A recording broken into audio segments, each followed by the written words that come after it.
Hi,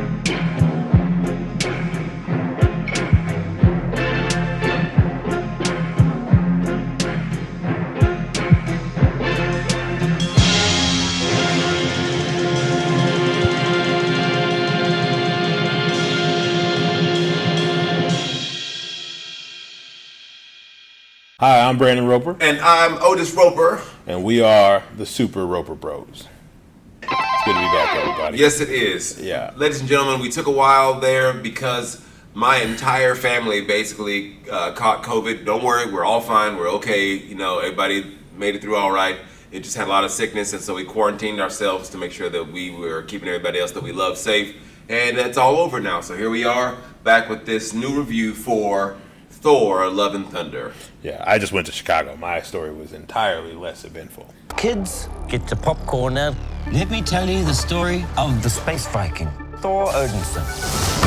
He was no ordinary man. He was a god.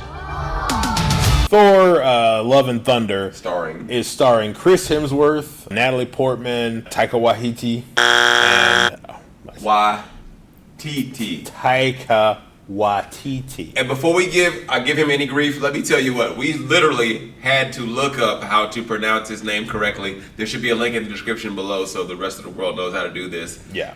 Because it is very difficult to pronounce quickly, and everybody knows that we do speak quickly. Yes, so Taika Watiti. Yes, and Tessa Thompson and Christian Bale. Those are who round out. Plus the Guardians of the Galaxy featuring a way too mature Peter Quill. Human handshake. It's the Asgardian shake. Into the snake that you cannot trust. Really dragging this out. And finish the classic Asgardian high one.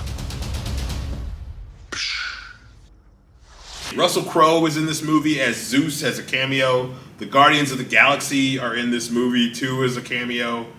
And on the poster they're there a lot. You know, the trailer they're there a lot, but in the movie they're not. Christian Bale is Atlas. The only ones who gods care about is themselves. So this is my vow. All gods will die. Oh wait, that's a typo. Yeah, he's not Atlas. He's just holding the whole movie up. Yes, we hear that he had to get full back reconstructive surgery because holding this movie on his shoulders is really messed up. So he's in our prayers. So, hang in there, man. It's going to get better. But we're going to get into that in a little bit. First thing you probably should do is hit that like, maybe share this, and also subscribe. It's so crazy. It's crazy. It's and almost listen, like we keep saying. Now, here's what I know. I know you hear this all the time. Like, share, and subscribe. It helps with the Facebook and YouTube algorithms. It helps with us being searched online.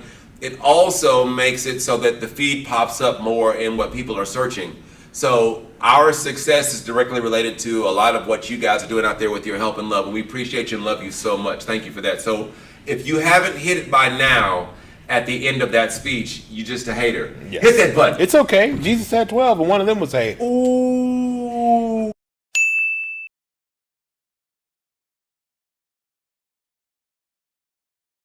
Okay, so let's get down to some basics of the plot. The very basics. We're not going to go into any details right now. We want you to watch this movie blind if you want to go and see it this way. Yeah, if you don't want to, don't. I mean, like, I'm going to be honest with you. Like, this is a movie that maybe you just choose not to go see in the theater. Go see Top Gun again. It is what it is. Go, please. All right, so basically what's happening, Christian Bale is a man who has a daughter, and they're in some sort of desperate situation. Their wells dry up, whatever. He decides he's going to kill his god because his god literally mocks him as he gets closer to him. So he then becomes the God Butcher. He finds the sword. What was it called? The Necro Sword. The Necro Sword. The bad guy is very angry at gods. He's going to kill them all. And then that brings us to Miss Jane Foster. Jane has cancer. Thor is dealing with his trauma, and he's just working out again. Thor is out fighting, righting wrongs in the galaxy. You've got the Guardians of the Galaxy with him. Thor finds out about the God Butcher. Oh, we've got to stop the God Butcher. How are we going to stop the God Butcher? The God Butcher is going to Asgard to start killing all the Asgardians because they're all gods. On Earth? Yes, the ones that are on Earth in New Asgard. But that's okay because the rest of the Avengers will... No, we're not doing that. So, What ends up happening is the kids get kidnapped. They get taken to wherever the God Butcher is, some place that's literally not in color. So then the God Butcher kidnaps the kids. Got to get the kids back. Yada yada yada. Doing a good clashing against evil. Blah blah blah. We don't want to get too deep into it, but just at the end of it all, I was very, very uninterested in most of the things that what this movie dealt with because the tone never hit me right. Here's the deal, and I don't want to, make this just before we get into it. We both are very serious. Like, we love Marvel comics, we love Marvel movies, we love that tone that they've struck where it's still serious, and the characters still have some things that's going on, but like it's just in this movie, I feel like they just tried to make it too funny. And like all the opportunities that you think that we have for like characters going through something, there's just none of it. It's all just yuck. I like cotton candy as much as the next. That's not true. It's too sugary. It's too sweet. So imagine like an entire meal full of cotton candy. Yeah. Cotton candy shaped turkey, cotton candy shaped sandwiches, cotton candy, and then to drink, I had a strong cup of like coffee. A strong cup of just black coffee on top of all that. Because Christian Bale is that coffee. Yeah, Christian Bale's the coffee, but he's basically 1 cup of coffee in 10 million pounds of sugar. Like the drink, only not spilled the same. Yeah, so that's going to be the issue. All right, so we're going to be getting into a bit of spoilers, okay? Spoilers. Yes, a little bit of spoilers. Spoilers. We're definitely getting into spoilers. Spoilers, yes. All right, so spoilers. If you haven't seen the movie or you think you want to see it in theaters or you would like not to have it spoiled, come back to the video. And right, we failed. This time part. We failed. Oh, no. There's some people are going to like this. Some people aren't crazy comic book people like us. They'll go watch it and they'll enjoy it. It's a good little sugar rush of a movie. You're the reason why they keep making these. That is also true. But it is what it is. You're wrong for that. And Thor, literally, the trauma that he felt from failing to kill Thanos and all this other stuff that has happened to him, like he had taken that weight on in Avengers, Endgame, and he never really dealt with it. No, a lot of characters didn't get the closure that I feel as a comic fan myself. They never got the closure that they deserved. I feel the same way about Dr. Hulk, the exact same way, and I feel the same way about Thor in this film.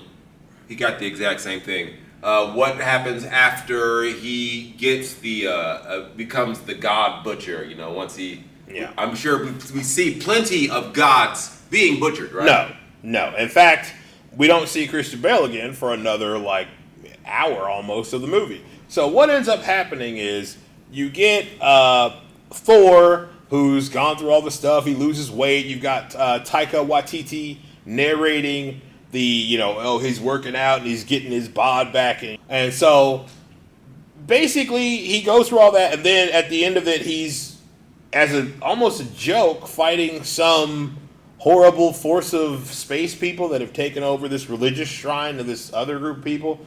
And it's a joke. You said this would be a relaxing holiday.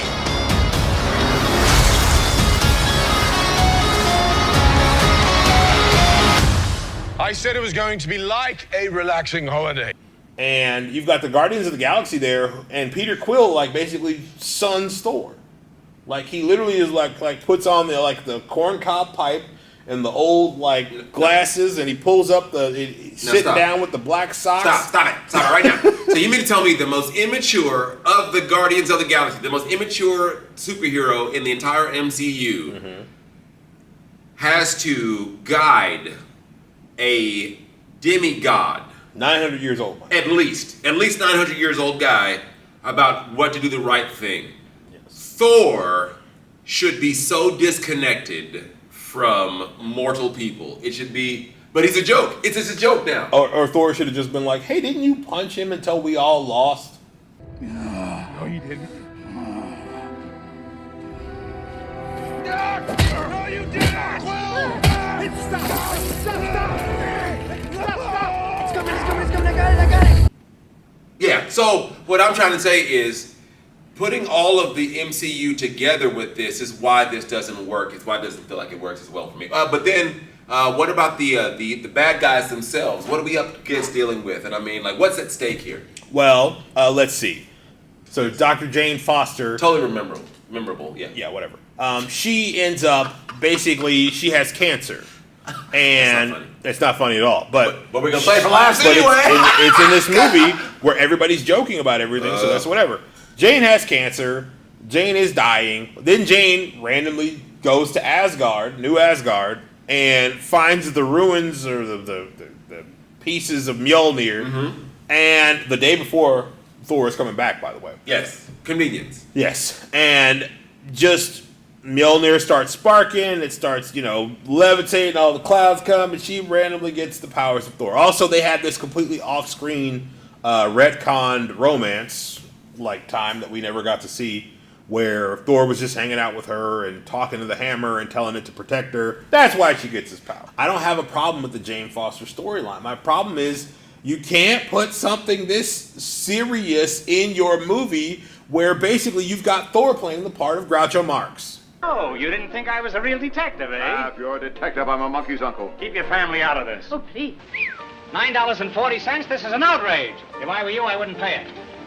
And he's just funny now. He's not serious in any way. I know that in the first Thor movie he was dead serious. The second Thor movie he was also dead serious, but it was still kind of lighthearted. Ragnarok was serious until he went to the joke planet run by Jeff Goldblum. If there was a planet run by Jeff Goldblum, let me tell you, I'd be laughing my butt off too, because that's ridiculous. Thank you. You're officially pardoned from life.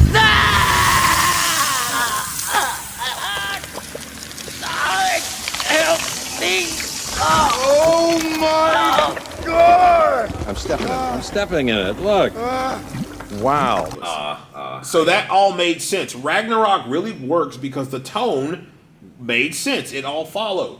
But the problem with this film is there's no real glue holding together all the serious parts. It's all just yucks. I think that a joke can go on too long, and that's what happened. The joke went on too long. Yes. You got to know when to joke, when to hit, when not to, and it just kept on going. Christian Bale has he's suffered what I like to think of as, I call it the Val Kilmer syndrome, where you end up doing the movie seriously while everyone around you takes it as a complete joke.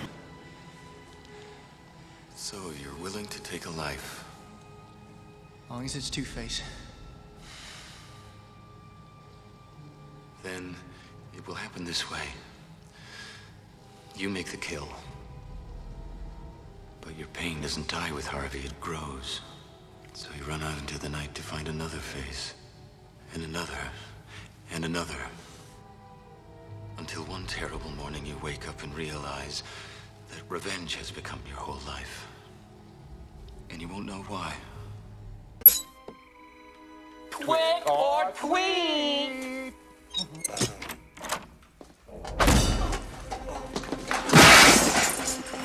Trick!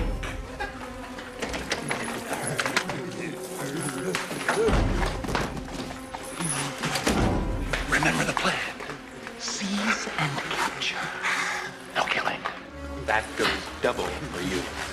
So, Island of Dr. Moreau. oh no, I'm talking about Batman Forever. All right. Where Batman Forever, Val Kilmer is acting like right. a normal human, and everybody else is acting crazy. Here's what I will say, and just getting into parts of the story summary or whatever. So Jane gets his powers. Thor comes back because he hears the God Butchers going after all the people of Asgard because they're all gods. Yep. Goes there and he decides he's going to kidnap all the children, steals the children, and dips out.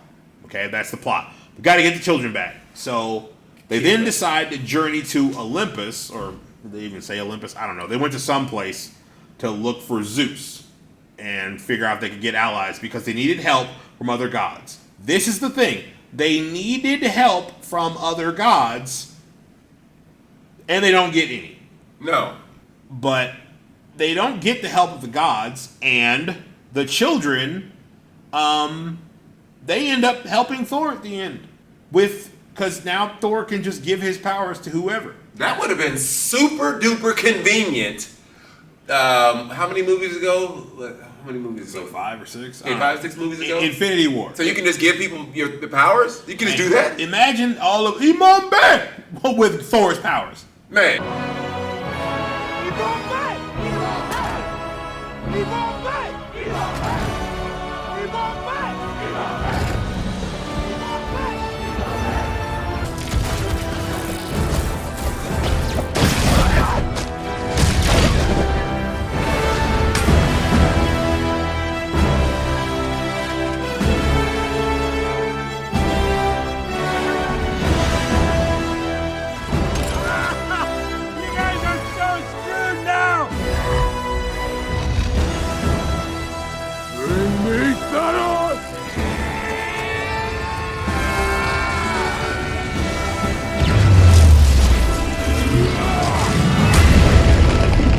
Endgame. Everybody comes through the portals with lightning. You remember when Thor literally took out one of those big like things from the first. Oh yeah. From whence it came. Yeah. Like that would have been so great. That would have been so awesome. No, kids. No. But and that's the problem with this movie is I think what they're doing with the MCU now is they're not putting in that work. They're not putting in the work, and they're not consulting people who like now it's become like an institution. Well, it's kind of what Star Wars has become, which is a bad place. What I'm trying to say is like this: in the community, there comes a time where, after a certain time, who's left? Who's left in the community? Who's left watching this? Who's watching this? Who's the consumer? Thor: Love and Thunder is a kids' movie. It's a child's film. It is not a super serious superhero film, but it plays itself like a super serious hero film, and that's where it makes the mistake, I think. Yeah, I think that the movie, it could have been done better. I love the director. I have no problem with the actors. It's not their fault. It is the structure of the movie is what the problem is here. So, Christian Bale, the problem with this is going to be Christian Bale is serious and doing his best in a movie where it's kind of a joke. You mean Empire of the Sun, Christian Bale? Yes, Empire of the Sun, Christian Bale is going to be working his butt off, essentially, to make this nonsense make sense. He's going to be trying to give the movie a soul, a core, somebody who's out there doing, what he's got. I will say for the fact that I kind of hate her character in this movie, Natalie Portman does a fine job. There's nothing she does that's wrong in the movie. Like with what she was given, what do you want her to do? I can't knock, and once again, this is where I can separate the art from the artist. I cannot knock anyone for being in a film where they're going to be like providing and making like money for themselves. That's not what I'm about. That's not what we're about here. But what we're trying to say is this. Like, making me care about characters in a film is the job. The weight and the burden is on the film itself. Yes, and it comes down to ultimately the film director and the screenwriter. Those are the people I blame for movies that have problems with tone. Well, as soon as your movie comes out to be like something that's just kind of a super joke where nothing is taken seriously, everything's funny. Yeah, and you've got a character who's literally just going through all this crazy crap. Oh, he gained a whole bunch of weight. He gained weight and then he lost it. Now he's got a rad bod again, and his whole family and home is dead.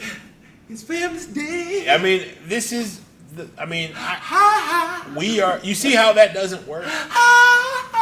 It doesn't work. You're taking something that's super serious and you're making a joke about it, which is fine. Look, Jane Foster's got cancer. Would you stop? But I mean, you're not wrong. Through this really sad thing, like she finds out she's got stage 4 cancer. Stage 4. Okay, she finds out that she has it, and she's like literally days away from death. Not only that, she finds out that the powers of Thor, for some reason, are causing her to die faster. The powers of Thor is killing her. Yes, so that's literally a thing in this movie. Thor now also randomly has Odin's powers, which were never established. He can literally use his voice to create the powers of Thor, making him the most powerful character in the MCU. In the entire MCU. If he can do that, I mean... At will? The only person who's more powerful than him is like Century, or maybe Supreme, or some other cheater character they invented. The Living Tribunal. Oh, yeah. Yeah. Don't Google that one. I want to hear about that one in the comments. At the end of the film, once none of the other gods show up, yes, goes to fight against the God Butcher before he can get to this place where he can apparently just make a wish. Which, if this place exists, once again, Infinity War, there's a place where you can make a wish if you reach that we're just figuring out about. Yeah. So rather than trying to find this place for like the last few years of in between Infinity War and Endgame, between that 5 years, what did Thor do? I just sat around depressed. So he sat around not knowing about the magic that he instantly knew about in this movie. And see, this is the problem. And I know we're getting into like legalese with literally magic, okay, which is kind of pointless. The problem with this, the problem with this sort of stuff is it cheapens the work that's come before. That's it. That part right there. Everything he said right there. It cheapens what has already been established in this Marvel Cinematic Universe. Yes. We've had heroes sacrifice. We've had heroes die in the line of duty here. Hey, Gamora sacrifice. We don't even see Gamora in this movie. Where is she? She was in the back. She was getting she was getting a cold refreshing drink. She was Agent Orange. Yeah, that cold refreshing drink. Yeah, I don't know where she was. So whatever. What I'm saying, let me know. You got all the stuff that was done, and this has been my problem with most of these later Marvel Phase films. 4, yep. Is that the things that did happen, with the exception of maybe like Loki the TV series, because Loki the TV series actually I feel like is probably the best Phase 4 thing. Now, what he said about Loki the series, I do not know. I haven't watched any of the things that are outside of the theater. I've only been to the theater to see your thing. Yeah. No, and honestly, none of watching that would make this any better. Ooh. And I say that because it doesn't do anything. Like, it doesn't matter what's happened since then. What does that have to do with anything going on with Thor in this story? Nothing. So you don't have to have watched all the Disney Plus stuff to understand what's going on here. It doesn't matter. But I will say that those, the ones I've mentioned, because Falcon and the Winter Soldier is really good too. Falcon and the Winter Soldier is really good. WandaVision's really good. So is Loki. They're all really good stories. The problem is that in these movies, the movies seem like they're taking a backseat to the television series. There we go. On the other side of that, though, I will say this. If you're just looking for a good popcorn munching... Yeah. A popcorn munching, you ain't got nothing else to do over the weekend, you ain't got nothing to do, and you was around... I want you to make sure you go to the theater, take your money in your hand, and when you go up to that box office, that ticket, I want you to buy a ticket for Top Gun. What are you doing? What are you doing with your life? You're not wrong. Top Gun is a better film. But honestly, this movie, it's not unwatchable. Like Jurassic World, we talked about, that I wouldn't watch it with someone else's eyes for money. I wouldn't watch it with my own. Basically, what I'm saying is the movie is fine to watch. If you just want to go, turn your brain off, have a good time, watch Christian Bale, be method and do his absolutist to try to save this movie. By all means, go ahead. Taika Watiti is funny. The movies he makes are funny. Still got it wrong. I know. Taika Watiti. Okay. Jojo Rabbit is one of my favorite movies. Greatest films I've seen in the last 10 years. It was outstanding. But the tone there made sense because it was looking through the eyes of a 7-year-old boy. Oh, the goats. Yeah. We didn't even mention the goats. The goats are funny. They get these goats. The goats just... Literally the whole movie. The whole movie. And it's funny. It's funny. But like, you've got that happening after you have Thor talking to Jane Foster about her cancer. And it doesn't work. Like, it's a clash. I don't know. Like, we've all, at this point in life, if you're watching this, you know somebody who's died of cancer. Yes. That ain't funny stuff Not in at your all. movie. Your Not tone like, is just It's just two planes hitting each other. Like, your tone doesn't make sense. Like, you crack. Like, no. So at the end of it all, when a whole bunch of shadow creatures are destroyed, and Thor gives the power to the kids, then at the end of it all, the conclusion of the matter is that he fails anyway, and Christian Bale gets to make his wish. Dang it. Even with all that, he gives all the kids his powers, which like we said earlier, would have been very useful in then Infinity Jane War. destroys the Necro Sword. She destroys it with Mjolnir. She dies. Then she dies. And, wait, she doesn't just die. She turns into like gold dust, like Odin. Like, she disappears like Luke Skywalker. But she was immortal. She was human. She was born on Terra. Thor ends up convincing Christian Bale that instead of wishing that all the gods were dead, that he should wish for his daughter back. His daughter, who's conveniently named Love. That's where the Love and Thunder part comes from. You see? Because at the end, he's become Love and Thunder. Because he's the god of thunder, and her name is Love. And so you put them together. My real problem with that isn't that I think that that's a beautiful thing to do. It's just that they did it entirely dumb and they cheapened it by not doing it right. The best way to do that would have been to have Christian Bale being dead set, bloodshot, red-eyed, I want my revenge, and Thor reminding him that that doesn't take away your loss. That doesn't take away what you lost. I lost my whole family. There we go. I lost my whole family. There we go. I lost half the universe. That's it. And that pain doesn't go away. Yeah. I killed Thanos. That pain didn't go away. So by his action or inaction at the wrong time, it caused this chain of events that destroyed everybody that he knew and loved at that particular time. I know what that's like to go through. You don't have to be that same way, which would be cool, but that's okay. We ain't worried about that because I need yucks. And the problem with that is you made a movie where this very serious, like, beautiful thing could have happened, but you decided that, that's a little bit more work than we're willing to do. I will say that, like, every movie ain't got to be Citizen Kane. No. Every movie ain't got to be Shawshank, No. But this is just a miss for me. It was a missed opportunity. Yeah. Great if you were, if you're 9 years old, 8 or old, 9, go into bright colors and the lightning. Yep. The lightning bolt. It's a lightning bolt because it looks like a lightning bolt. If I had to give this movie a rating, if you had to, which we do because we do review movies, so I would give it, as a Marvel MCU fan who expects a certain quality of film, 2 out of 5. 2 out of 5 screaming goats.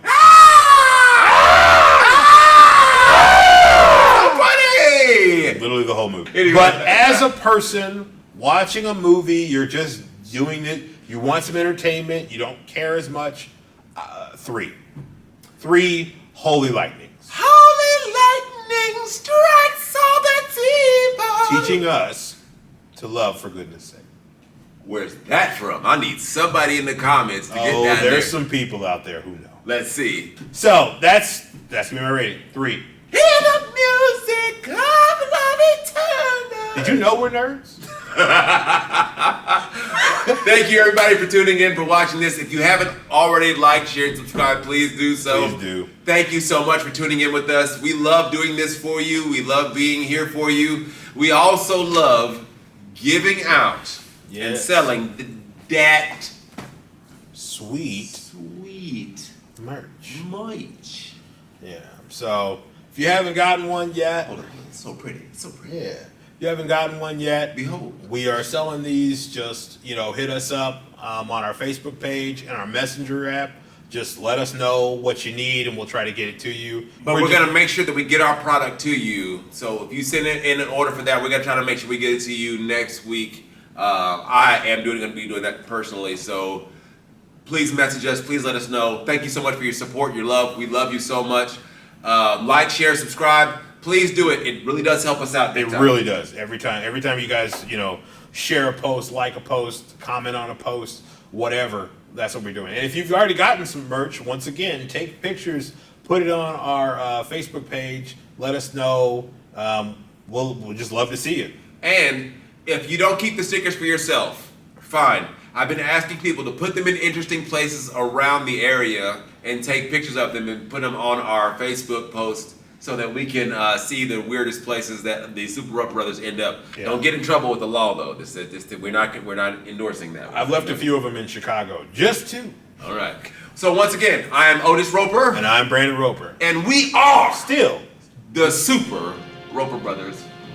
We love you. Thank you very much. Thanks for watching, guys.